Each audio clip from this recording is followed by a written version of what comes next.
Hello, fellow travelers. Under the watchful gaze of crows perched high above, we embark on a journey etched in shadow and ink, and guided only by the trembling needle of a compass that defies reason. Take a deep breath as we unravel the unknown. Hello fellow travelers, my name is SG and welcome to the channel. Today we'll be going over another forgotten gem, this one a little more near and dear to my heart, mainly because I do enjoy the series a lot myself, but more than anything else, I do have a family member who loved the series to the core, who knew everything about it, and even accepted the terrible ending that was given, but saw its redemption in a follow-up spin-off series, or more of a spin-off episode related to another series. But like I said, we'll get to that in a second. What series I'm talking about, of course, is Fox's Millennium.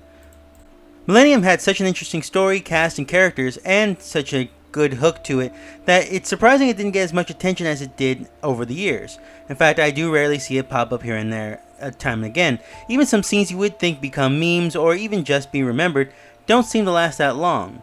So, I want to talk about it, thought it'd be interesting to do it now. And with all that being said, let's get started, shall we? But before that, please leave a like, comment, subscribe down below. I'd really love to get your guys' opinion. If you have seen the original series, or if you are just learning about it now, please, I would like to hear your opinions on the overall series, the stories, or even just the characters themselves. Leave it down in the comment section. I'd love to see it. With all that being said, let's get started, shall we? Millennium was a Fox television series which accumulated about 67 episodes separated into 3 different seasons. It originally aired on October 25th, 1996 and ended May 21st, 1999. It was created by prominent series creator Chris Carter. Some of you may know him as the creator of The X-Files. In fact, this has such a deep connection to The X-Files that it does appear in a couple episodes in The X-Files as well, but we'll get to that a little later. And while it did not receive many praise or awards at the time, it did definitely receive several nominations, including 4 Primetime Emmy Awards, American Society of Cinematography Awards, the Bram Stoker Awards, People's Choice Awards, Global Awards, and Young Artist Awards, along with the Golden Globe Awards. Didn't really win any of them, whether it be for main actor, story, or so on and so forth, but it did make a name for itself at its time. The series itself can be classified as occult detective fiction, mainly because it does kind of integrate the crime drama aspect, mixed with horror, adding some mystery, and overall being a complete thriller. Combining that of detective intuition or detective storytelling with the occult or supernatural mysticism in the mix of it did give it its own flair and its own personality compared to many other series that we do see as of today, or even that of the time. The main series revolves around Frank Black, played by Lance Hendrickson, a freelance forensic profiler and former FBI agent with the unique ability to see the world through the eyes of a murderer or serial killer. Now, he admits that this is not a psychic ability, rather just his innate ability to use forensics and psychology to look into their mind. But as he continues to work for the organization known as Millennium, he starts seeing the darker aspects of the world itself, becoming more attuned to the supernatural and becoming more aware of his own abilities and the abilities of his own family line.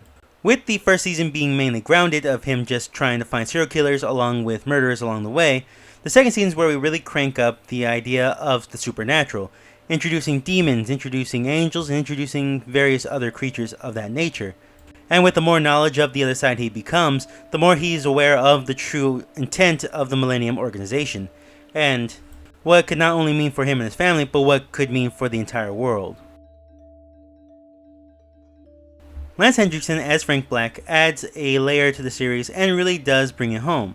You can just see this identity, this character that he does portray is unique and different, but at the same time capturing the essence of what it means to be a detective story, while at the same time being tossed in a world that he doesn't really quite understand. In the series, we are introduced to him later on in his years, consisting of him being whether in his late 40s or early 60s, sometimes in that timeline, and saying he even admits that he started a family late in life, with him barely having a daughter who is about the age of 8 to 10 years old. He strives off the morality that he tries to uphold for his daughter, and ultimately tries to be the best version of himself he can be for his family. And while that does not always give the results that he wants, it does speak volumes for the characters that he relies on. Now, like I said, this was created by one of the creators, or should I say, the creator of The X-Files, so there is a connection between him and Mulder, with him kind of being a older version of Mulder, if you would believe that. And with a supporting cast such as Terry O'Quinn as Peter Watts, giving this story deeper meaning between friendships and what it means to be betrayed ultimately. And even Megan Gallagher as Catherine Black, acting as his wife and ultimately as the moral compass, if you will, trying to see the other aspects of this world when he goes too much into supernatural and tries to be an anchor to it all. And even our kind of bad guy of the week kind of series as well, with recurring antagonists such as Lucy Butler, does add more to the story, and a lot of these episodes do kind of reflect Frank's background or his past, especially when we get to the various killers that Frank has had to go against when he was still in the FBI, and we do see some of that here and there. The series ultimately cancelled on a cliffhanger, mainly with Frank running from the Millennium organization altogether, and his good friend Peter Watts dying from the same organization.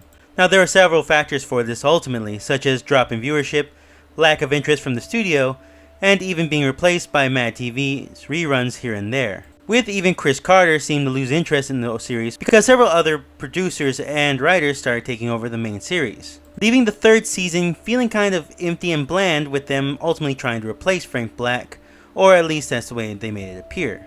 And though it was offered a fourth season, Chris Carter declined going further with it, saying that he felt he could take as long as he could with it and didn't really see a point to continuing on, instead wanting to focus on another show called Harsh Realm. But still, that was not the clear ending of Millennium.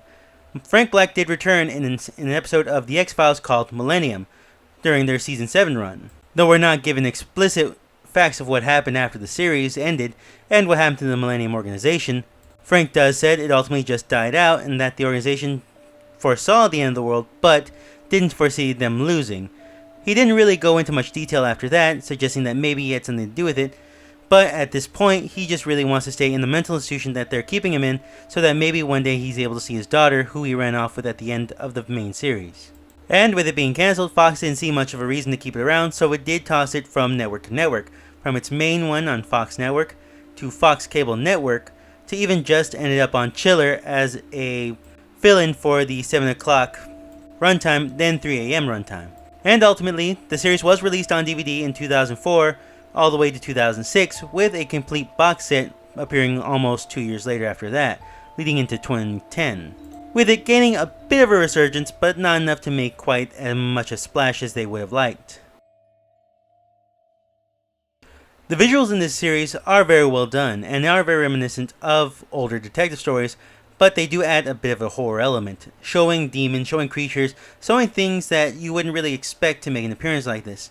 And with the use of the darker backgrounds, use of the characters' personalities, it does offer a spectacle or a kind of theatrical vibe that you don't really see much in most modern day TV series. In fact, it wouldn't come to a shock that some of the people that worked on Millennium would later on work on several other shows like 24, Dexter, Law & Order, and even the Twilight Zone's reboots. There is definitely a style here that can't be beaten by any kind of series, and even though it is related to the X-Files, it can have a distinct difference in both the way it's characterized and even visualized, if you will.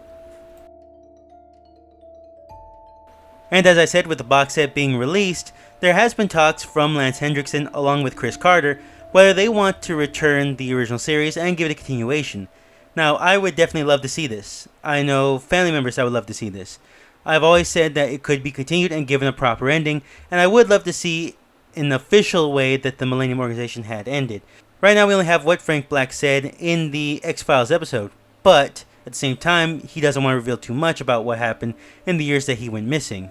And while I know it won't be called the Millennium anymore, mainly because the Millennium has long since passed, and the next one won't be until the year 3000, to kind of keep up with the themes of it, you could definitely go with the title that they gave for the X-Files series, and just call it The Four Horsemen, or The Four Horsemen, or Horsemen, something like that, keeping the ideas of the end of the world along with a supernatural entity.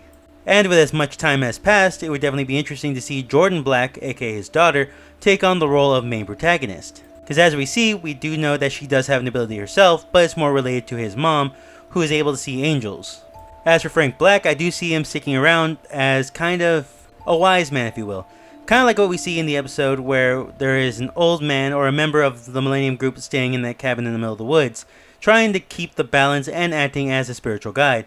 I could definitely see Frank Black taking that character, or becoming that character if you will. With the main series being that the Millennium group is either reforming or never went out to begin with. It's just been quiet, trying to reorganize itself since the Millennium didn't come. Or it did, and just not what they expected happened. And even though Season 3 was a bit disappointing, it wouldn't be the end-all be-all such as we see with Dexter, with a lot of people considering the last season of Dexter being the weakest one, but leading into a series that seemed more up-to-date with its original storyline. So we do see several possibilities of this happening, and with something bigger coming along after. Alright, with all that being said, I hope you guys enjoyed this video. Please leave a like, comment, subscribe down below. Please let me know what you think of this series overall. I do really enjoy it, and I do think that it does deserve more love than it gets. I do think that it would definitely be one of those series that would be a cult classic. Or maybe it is. Maybe I just haven't looked hard enough to know if people still remember it fondly, or if it's just one of those things that could make a resurgence and become something bigger down the line. But with all that being said, I hope you guys enjoyed this video. Please leave a like, comment, subscribe as I said before. Thanks again for watching, and I hope to see you guys next time. Have a great one, and see you later.